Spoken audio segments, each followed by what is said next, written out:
സതീശന് നല്ല രീതിയിൽ ഭരിക്കാൻ സാധിക്കട്ടെ എന്ന് SNDP യോഗം ജനറൽ സെക്രട്ടറി വെള്ളാപ്പള്ളി നടേശൻ. തെരഞ്ഞെടുപ്പിൽ UDF ഉണ്ടായത് പ്രതീക്ഷിച്ചതിലും വലിയ ജയമെന്നും വെള്ളാപ്പള്ളി പറഞ്ഞു. കൂട്ടായ പ്രവൃത്തി അത് രമേശനായാലും PD സതീശനായാലും വേണുഗോപാലായാലും ഇവരെല്ലാം ഒരേ മനസ്സോടുകൂടി തന്നെ UDF നയിച്ച് ഭരണം പിടിച്ചെടുക്കുവാനുള്ള അവരുടെ പരിശ്രമത്തിൽ ഘടകകക്ഷികളും വളരെ സജീവമായി അവരോട് സഹകരിച്ചു. അതിൽ പൂർണ്ണ വിജയമൊന്നുമില്ല, അവർ പ്രതീക്ഷിച്ചതിനേക്കാൾ വലിയ വിജയം നേടാൻ UDF സാധിച്ചു. ഇന്ന് സത്യം പറഞ്ഞ അടുത്ത ദിവസമാണ് തിങ്കളാഴ്ച കൊണ്ടുവന്ന് കേട്ടു. ഇന്ന് മിസ്റ്റർ സതീശനെ മുഖ്യമന്ത്രിയായി തെരഞ്ഞെടുത്തു. അദ്ദേഹത്തിന് നല്ല രീതിയിൽ സാമൂഹ്യ നീതിക്ക് അധിഷ്ഠിതമായ ഒരു ഭരണം കാഴ്ചവെക്കുവാൻ സാധിക്കട്ടെ എന്ന് ഞാൻ പ്രാർത്ഥിക്കുന്നു. അർഹതയ്ക്കുള്ള അംഗീകാരമാണ് കിട്ടിയതെന്ന് നിയുക്ത MLA മുഹമ്മദ് ഷിയാസ് പ്രതികരിച്ചു. നിയുക്ത MLA മുഹമ്മദ് ഷിയാസ് നമ്മോടൊപ്പം ചേരുന്നു. കഴിഞ്ഞ കുറേ നാളുകളായി VD സതീശൻ പലപ്പോഴും പല പദവികളും അദ്ദേഹത്തിന് ഈ കപ്പിനും ചുണ്ടിനൊക്കെ പറയുമ്പോൾ നഷ്ടപ്പെട്ട ആളാണ്. യൂത്ത് കോൺഗ്രസ് അധ്യക്ഷ പദവിയാകട്ടെ, KSUവിന്റെ അധ്യക്ഷ പദവിയാകട്ടെ, അങ്ങനെ എല്ലാം നഷ്ടപ്പെട്ട ആളാണ്. 2010 മന്ത്രിസ്ഥാനം. എന്ത് തോന്നുന്നു ഇപ്പോൾ അദ്ദേഹത്തിന് മന്ത്രി പദവി കിട്ടും? അല്ല, എല്ലാം ദൈവവിധിയല്ലേ. ഓരോരുത്തർക്ക് അർഹമായ സമയത്ത് ആ അർഹമായ സ്ഥാനമാനങ്ങൾ എത്തിച്ചേരും. അതിൽ യാതൊരു സംശയവുമില്ല. എല്ലാവരുടെയും ഈ പറയുന്നത് പോലെ അവരുടെ കഴിവും അവരുടെ പ്രവർത്തനവും ജനങ്ങളിലുള്ള വിശ്വാസവും അതൊക്കെ തന്നെയാണ് ഒരു നേതാവിനെ നേതാവാക്കുന്നത്. സ്വാഭാവികമായും ആ രീതിയിൽ പ്രതിപക്ഷ നേതാവായും പിന്നീട് മുഖ്യമന്ത്രിയായും കേരളത്തിൽ VD സതീശന് വരാൻ കഴിഞ്ഞത് അർഹിക്കുന്ന അംഗീകാരങ്ങൾ അത് ഒരു തരത്തിലും അത് കിട്ടാതെ പോകില്ല എന്നുള്ളതിന്റെ ഏറ്റവും വലിയ തെളിവ് കൂടിയാണ്. ഈ പ്രോസസ്സ് പല അനിശ്ചിതത്വങ്ങൾക്കും വിധേയമായിരുന്നു. പ്രത്യേകിച്ചും MLA-മാരുടെ പിന്തുണ അദ്ദേഹത്തിന് ഇല്ലാത്ത തരത്തിലുള്ള ചില അഭ്യൂഹങ്ങളൊക്കെ ഉണ്ട്. എന്തായിരുന്നു അതിന്റെ ഒരു വസ്തുത? അല്ല, അനിശ്ചിതത്വം ഉണ്ടായിരുന്നില്ല, പ്രോസസ്സ് നടന്നു എന്നുള്ളതാണ്. കേരളത്തിൽ കോൺഗ്രസിനകത്തല്ലാതെ വേറെ ഏത് പാർട്ടിയിലാണ് ഇത്തരത്തിലുള്ള പ്രോസസ്സ് നടക്കുക? എത്ര ജനാധിപത്യപരമായിട്ടാണ് ഒരു പ്രോസസ്സ് നടക്കുക?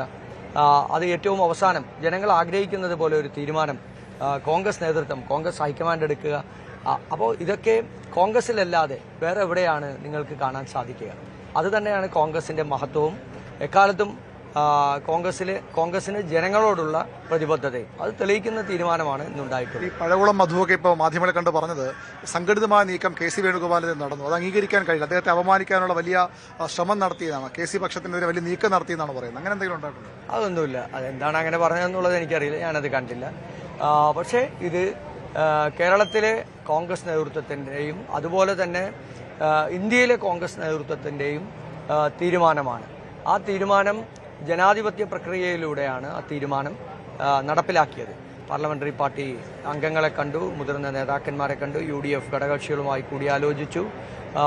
കേരളത്തിലെ ജനങ്ങൾ ആഗ്രഹിക്കുന്ന തീരുമാനവും കോൺഗ്രസ് ഹൈക്കമാൻഡ് എടുത്തു എന്നുള്ളതാണ് നിങ്ങളെല്ലാവരും റിപ്പോർട്ട് ചെയ്ത് കേരളത്തിലെ ജനങ്ങളും ആഘോഷിക്കുന്നത് പോലെ അത്തരത്തിലുള്ള തീരുമാനങ്ങളാണ് കോൺഗ്രസിന്റെ മുഖ്യമന്ത്രി പദത്തിലേക്ക് ഒരു നേതാവിനെ കൊണ്ടുവരുമ്പോൾ ചെയ്തിട്ടുള്ളത്.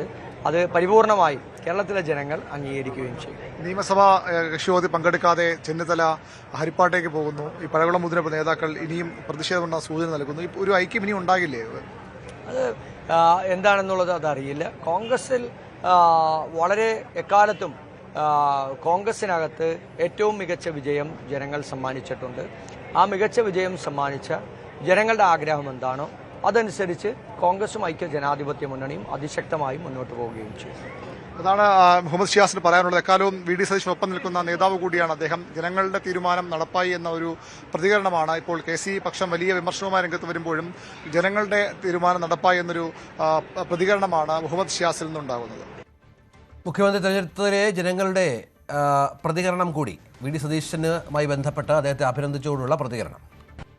ദിവസങ്ങൾ നീണ്ട അനിശ്ചിതത്വങ്ങൾക്കും ചർച്ചകൾക്കുമൊക്കെ ഒടുവിൽ VD സതീശനെ കേരളത്തിന്റെ പുതിയ മുഖ്യമന്ത്രിയായി കോൺഗ്രസ് തെരഞ്ഞെടുത്തിരിക്കുകയാണ്. നമുക്ക് കോഴിക്കോട് മിഠായിത്തിൽ വരെയുള്ള ആളുകളോട് അഭിപ്രായം ചോദിക്കാം. VD സതീശനെ മുഖ്യമന്ത്രിയായി തെരഞ്ഞെടുക്കപ്പെട്ടിരിക്കുകയാണ്. കുറേ ദിവസങ്ങളായി ചർച്ചകളൊക്കെ നടക്കുകയായിരുന്നു. എങ്ങനെ തോന്നുന്നു ഈ ഒരു തീരുമാനം? നല്ല തീരുമാനമാണ് എടുത്തത്. കൂടുതൽ വാർത്തകൾക്ക് News 18 Keralam YouTube channel subscribe ചെയ്യുക.